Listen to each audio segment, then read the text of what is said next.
Hello, my dear listeners. My name is Kishore Ganesh, and in this episode of the Vocal About Visuals podcast, I'll be reviewing the conclusion to Mani Ratnam's take on the Ponniyin Selvan Epic, Ponniyin Selvan Part 2 or PS2, starring Vikram, Karthi, Jayam Ravi, Trisha, Aishwarya Rai, Aishwarya Lekshmi, Sarath Kumar, Rahman, Radhakrishnan Parthiban, Prabhu, and his real life son, Vikram Prabhu, along with others. The music to this epic is composed yet again by Oscar winner A.R. Rahman.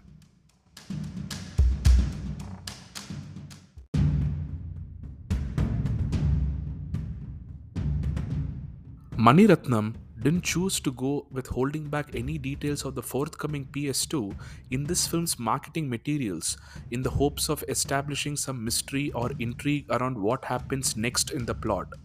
Because I think he reckoned that this novel is pretty much embedded in the cultural zeitgeist of the Tamil land, and there is no point in hiding something that people already know, especially if you are faithfully going to recreate it.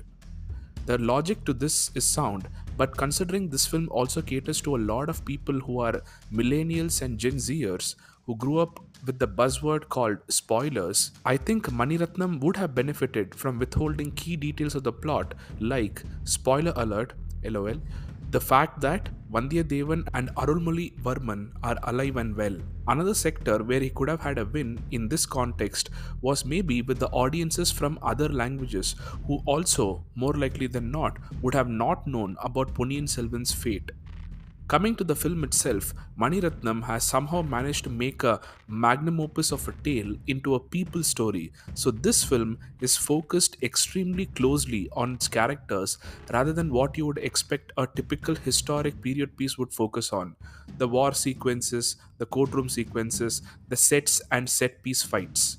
And I guess Ratnam could have focused on all those aspects if he had way more budget to play with, and more importantly, if we had way more parts to play with. If the PS series could be presented as a 5-parter or maybe even a 3-parter, then I guess Ratnam would have been forced to resort to grand set piece violence lasting greater than 10 minutes, maybe. But with what was at his disposal, and maybe more importantly, with what appealed to him, which is the humanity of these characters, their motivations, their flaws, their journeys, their romances, and their redemptions, he has chosen to create the two-parter that stands before us. And I, for one, like it. Unless and until it is truly spectacular, I'm not going to lose my mind over medieval men swinging swords and spears and shields. First of all, for me to get invested in stories about quote unquote kings itself, there needs to be a suspension of the royalty factor. Basically, I don't care about problems that kings had. There are others who like it, sure, I don't fall in that bracket. So the fact that PS2 turned up the way it did is one of the reasons why I like it, I suppose. Because I want to see the burden of royalty. I want to see the alliances. I want to see the treachery, the strategy. Not people playing dress up with leather and gold costumes. And most importantly, I want to see leaders lead.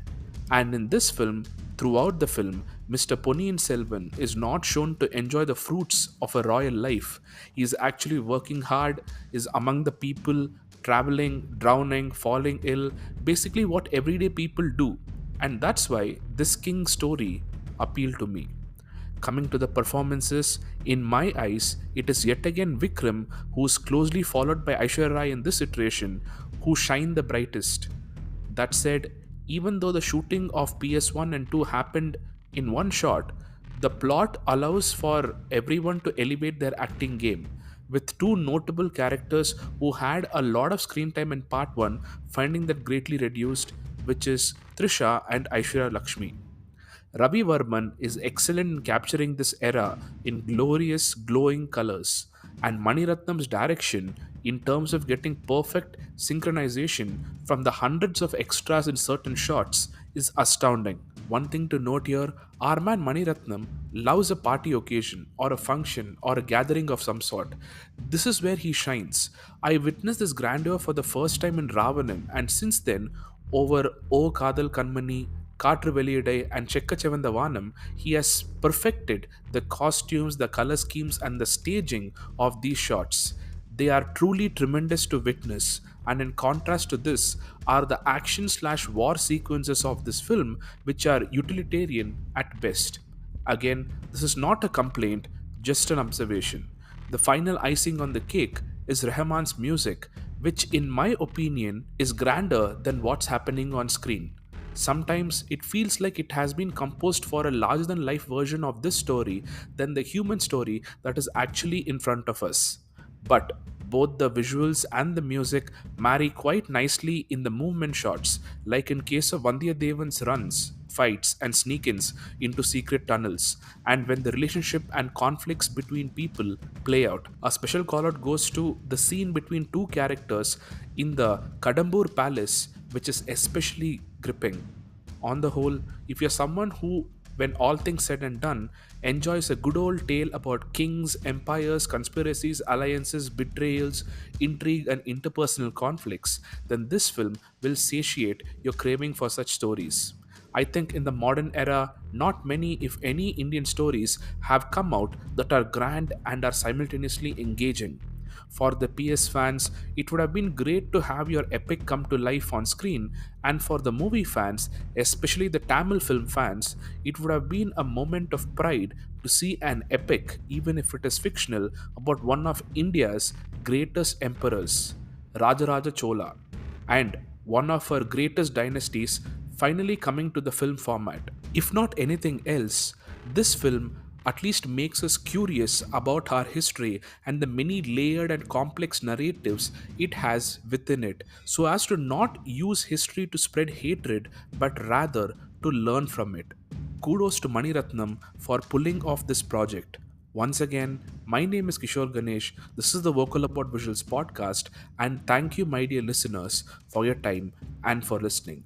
Please do give this podcast a follow on your preferred podcast platforms and on YouTube. Do give my socials a follow at Podcast Plural on Twitter and Instagram, where I post links to my upcoming episodes, memes about mega serials, and content related to Arsenal FC. Thank you.